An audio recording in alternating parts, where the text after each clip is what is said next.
Hello guys, ito na yung EDSA na naman guys. Patuloy lang natin yung kabaybayan. Kasi galit ako. Galit ako. Ngayon, ayaw ko na isa dito masaktan. Ayoko na isang Pilipino rito masaktan. Tandaan nyo, ilagay nyo sa utak nyo. Ang sino man masaktan sa inyo, tawagan nyo kami ni Buhay. Ni Kerte na Lumitran. Tawagan nyo kami.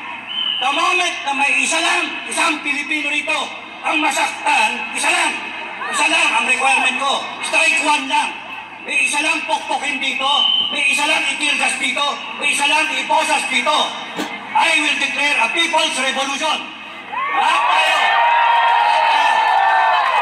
Kung ayaw ninyo ng taong bayan, kung ayaw ninyo yung taong bayan, ay magalit sa inyo. Kung ayaw ninyo, umalis kayo, lumayo kayo. Your purpose here is to serve and protect.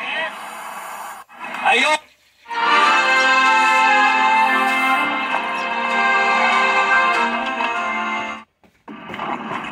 Sos, ano ba yan? Come on guys. Ayokong mangyari yung ginawa sa KOJC. Ayokong mangyari yung inupakan ng taong bayan. Makinig kayo, mga PNP! Makinig kayo. Ayokong mangyari, mga AP, makinig kayo.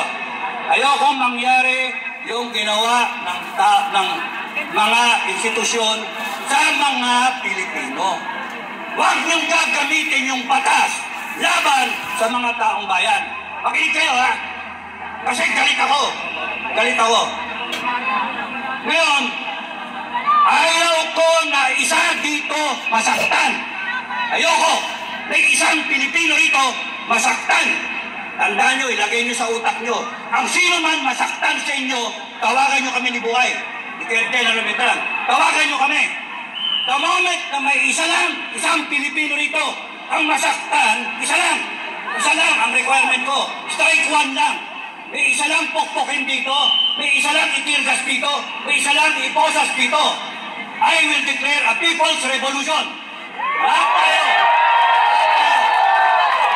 Kung ayaw ninyo ng taong bayan, kung ayaw ninyo yung taong bayan, ay magalit sa inyo.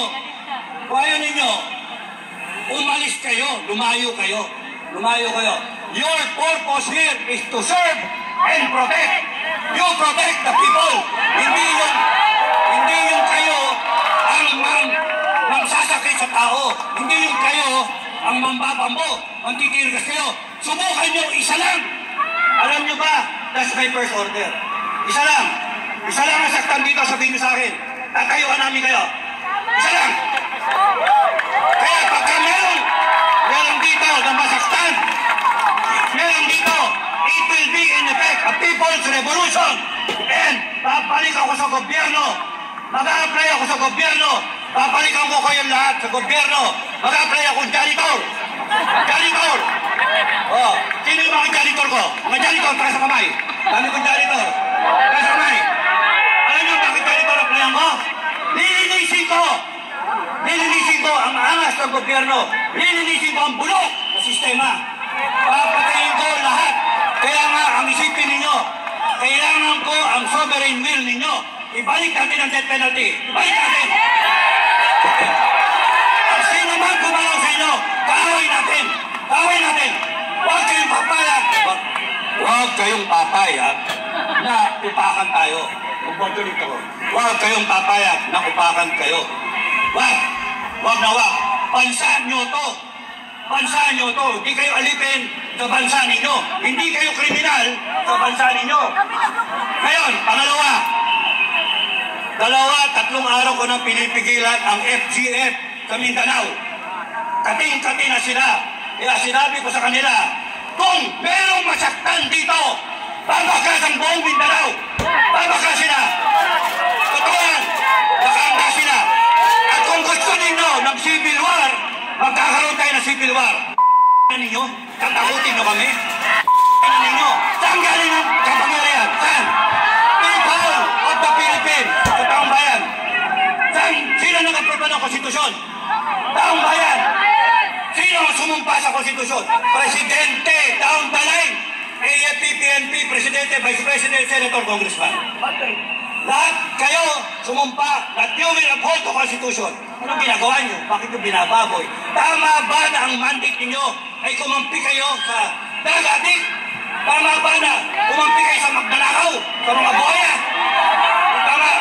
Kaya kung ako at kami, hindi kami pwedeng janitor para linisin. Mag-apply kami sa slaughter. Alam niyo slaughter? Makatay ng baboy. Makatay ng baboy. Upakan namin lahat. Baboy na, binaboy tayo. Kaya, tandaan nyo mga kababayan, isa lang ang saktan sa inyo. Isa lang. Why? Because sa FGF, ang aming simulain at ang aming usapan, we protect each other. It is about time that the Filipino people protect each other. We protect ourselves from tyrants, from magnanakaw, mga droga na yan, mga buhaya, at kung kayo, AFP at PNP, magpapagamit kayo sa mali na katwiran at gagamitin yung batas laban sa amin na kami naman ang gusto namin ipatupad yung batas na yan. Eh bakit nyo kami aawayin? Isa lang ang pukpukan nyo sa amin, isa lang masaktan. Lahat kayo, lalabanan namin. Sino?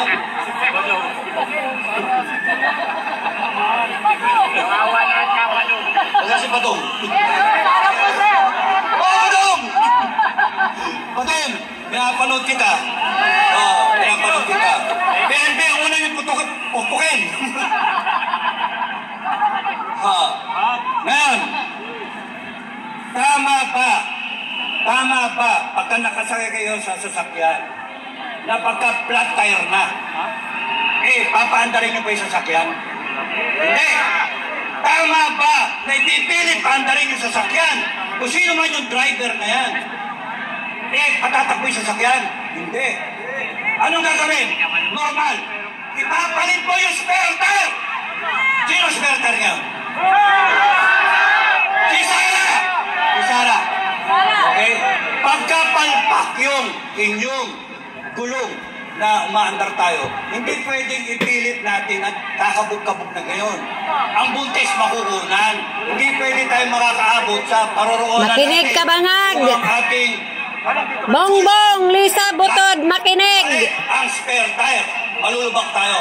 Ngayon, Madam Inday Sara, ang mga tao ayaw ng ganito. Ang mga tao, ang gusto ng taong bayan, tapusin natin to. Bukas, pagka araw ni Bonifacio, lumaban tayo, tumayo tayo. Pagka kayo pinukpok, mag-declare na ako ng People's Revolution, bumalik kayo, may dala-dala kayong itak, polo, baril kung gusto ninyo.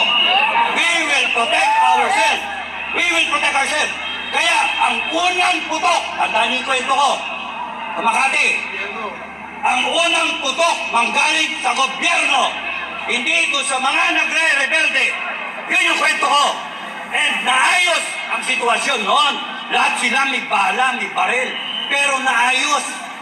Kasi yung gobyerno nag-isip, si Enrile, General Enrile, tanggalin yung baril, tanggalin yung magasin ng baril.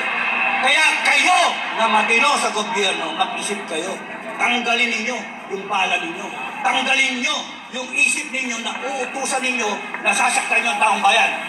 Kami mga Pilipino, tatayuan namin kayo. Ang isa pa, gusto kong i-announce na ang KBL under the leadership of Commander Aguila, Rodel Dupaya, aka Commander Aguila from Cagayan, yung organisasyon ng KBL ay kilusan ng mga bagong leader sa Pilipinas mula Luzon, Visayas at Mindanao. They are 20 million. And sinabi sa akin, sabihin sa inyo, nadidinig mo ito, Governor, nadidinig mo ito, Commander Aguila, alam ni Marcos to, sinasabi nila na kay sila, they are inautras nila ang kanilang suporta kay Bongbong Marcos. Ang KBL, all 20 million, sabi ni Commander Aguila. So, suporta sila sa FGF, Filipino Guerrilla Forces. Suporta sila sa paninindigan namin. Kaya huwag kayong matatakot.